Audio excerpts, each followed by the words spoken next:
Halo, assalamualaikum warahmatullahi wabarakatuh. Welcome back to my channel. Masih seputar berita Arema FC. Saksikan video ini sampai selesai agar teman-teman semua tidak sampai gagal paham terhadap apa yang akan kami sampaikan melalui video ini terkait dua hal penting. Bagi yang belum subscribe ke channel ini, silakan subscribe terlebih dahulu agar mendapatkan informasi terbaru mengenai informasi Arema FC. Kita buka dengan berita pertama pada hari ini,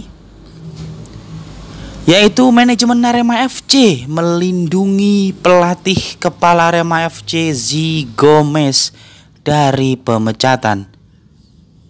Hal ini terindikasi dari pernyataan sang General Manager Arema FC yaitu Sam Inal yang menjelaskan bahwa akan menunggu rapat internal dulu untuk membahas pemecatan Zi Gomez apabila Arema FC kalah dari Persib Bandung pada pekan ke-20 nanti. Mengingat klausul yang telah lama diterapkan oleh manajemen Arema FC bahwa seorang pelatih akan di-cut atau dipotong kerjasamanya secara sepihak oleh Arema FC apabila 3 kali kalah beruntun dalam menukangi Arema FC. Sudah banyak pelatih menjadi korban dari hal ini. Namun yang tidak habis pikir adalah pergantian Joel Corneli ke Zi Gomez. Ini merupakan suatu tanda tanya besar.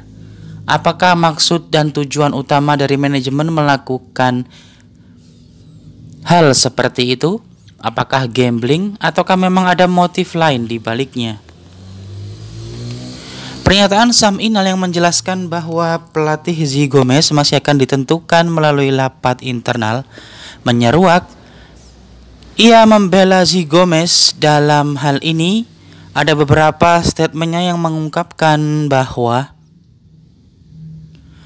Zi Gomez tidak masuk dari awal untuk menukangi tim, yang artinya ia memimpin tim di tengah jalan yang DSP pemainnya itu sudah ada dari awal. Jadi bukan murni pilihan dia hanya melanjutkan saja. Kemudian yang kedua adalah mengenai lawan Arema FC di putaran kedua ini. Arema FC cukup menerima hal yang sangat mengejutkan, harus dihadapkan dengan tim besar di 3 laga setelah jeda paruh musim, yaitu kalah bersua Dewa United, Arema FC kalah, dan kemudian kalah berjumpa Borneo FC, Arema FC juga kalah.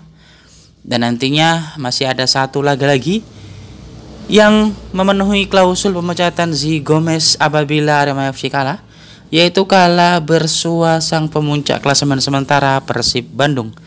Secara hitam di atas putih sudah jelas Arema FC kalah secara statistik. Namun hal ini belum dapat dipastikan karena pertandingan masih belum digelar. Banyak Aremania yang mendoakan Arema FC kalah sehingga ingin Zi Gomez ini dipecat. Namun alih-alih seperti itu, manajemen justru punya pemikiran lain, yang artinya ini adalah standar ganda nantinya jika memang betul ini jadi diterapkan. Manajemen masih akan mencari kesempatan untuk mempertahankan Zi Gomez karena memang perlu adaptasi gaya bermain dari pelatih yang sebelumnya yaitu Amerika Latin menuju pelatih Portugal yang berada di kawasan Mediteran. Hal tersebut masih akan dipertimbangkan lagi bagaimana nasib dari Zi Gomez ke depannya. Jika ini memang nantinya jadi, maka manajemen Arema FC menerapkan standar ganda terhadap Zi Gomez. Dan tentu saja ini akan menimbulkan polemik baru di kalangan Aremania dan Aremanita. Namun keputusan tetaplah di tangan manajemen karena mereka yang mengontrol semuanya. Kita selaku Aremania hanya bisa mendoakan yang terbaik bagi tim kesayangan kita Arema FC agar bisa terus meraih hasil positif di Liga 1, terutama di sisa pertandingan yang ada. Nah, kemudian kita berlanjut ke penggunaan Stadion Kanjuruhan yang akan diasesmen ulang. Ini merupakan suatu bentuk hal yang sangat lucu menurut Mimin, karena ini adalah perbuatan yang sangat lawak. Mengingat Stadion Kanjuruhan sendiri itu direnovasi karena ada suatu tragedi yang merupakan kesalahan SOP keselamatan terhadap seluruh perangkat pertandingan. Setelah ditinjau oleh FIFA langsung, PSSI bersama pemerintah Indonesia tentunya, ini sudah menentukan desain, kemudian sudah mempersiapkan semuanya untuk menanggulangi hal yang serupa terjadi. Namun alih-alih setelah stadion ini selesai, masih dilakukan asesmen ulang. Apakah ini merupakan suatu hal yang lucu? Sesungguhnya asesmen itu tidak perlu dilakukan, mengingat semua konsep dan desain dari Stadion Kanjuruhan ini sudah diputuskan dari awal untuk bisa memenuhi SOP standar pengamanan seluruh perangkat pertandingan. Ini merupakan hal yang lucu menurut Mimin. Direnovasi karena tidak memenuhi standar SOP keamanan. Kemudian dijalankanlah proyek renovasi itu dan sekarang selesai. Yang artinya bentuk dari hasil renovasi tersebut sudah memenuhi standar. Kenapa masih perlu asesmen lagi untuk bisa menggunakan Stadion Kanjuruhan sebagai home base Arema FC? Kalau untuk masalah skema pengamanan oleh pihak-pihak terkait, itu tentu saja sudah memiliki SOP-nya masing-masing. Lantas guna asesmennya itu untuk apa? Asesmen itu digunakan untuk meninjau kembali bagaimanakah prasarana keselamatan dan bagaimana cara menanggulangi masa apabila terjadi hal-hal yang tidak diinginkan. Sedangkan Stadion Kanjuruhan sendiri dipastikan sudah memenuhi persyaratan SOP internasional. Dan di sini pihak terkait dalam artian kata kepolisian itu sudah memiliki juga SOP pengamanannya sendiri. Lalu asesmen ini untuk apa sehingga menunda penggunaan Stadion Kanjuruhan sebagai home base Arema FC?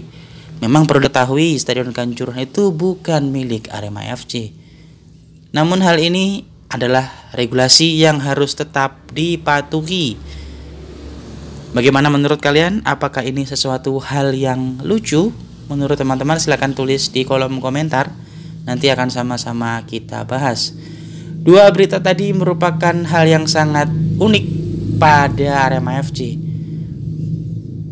Mempertahankan pelatih dengan berbagai macam cara dan terus bisa melihat saja ketika Stadion Kanjuruhan masih belum bisa menjadi home base dari Arema FC. Asesmen seperti apa lagi yang akan dilakukan oleh pihak-pihak terkait sampai memperbolehkan Arema FC berkandang lagi di Stadion Kanjuruhan? Apakah harus menunggu musim depan sehingga memang betul bisa digunakan sebagai sarana dan prasarana kegiatan olahraga? Memang menurut jadwal Stadion Kanjuruhan sendiri akan diresmikan oleh Presiden Republik Indonesia Prabowo Subianto pada tanggal 21 Januari mendatang. Namun 3 pertandingan home Arema FC masih digelar di Stadion Supriyadi, bukan di Stadion Kanjuruhan. Kita tunggu sama-sama bagaimanakah hasil asesmennya. Apakah nanti masih ada lagi penambahan untuk memperkuat keamanan yang ada di Stadion Kanjuruhan. Terima kasih. Silakan like bagi yang suka terhadap video ini dan sampai jumpa pada kesempatan selanjutnya.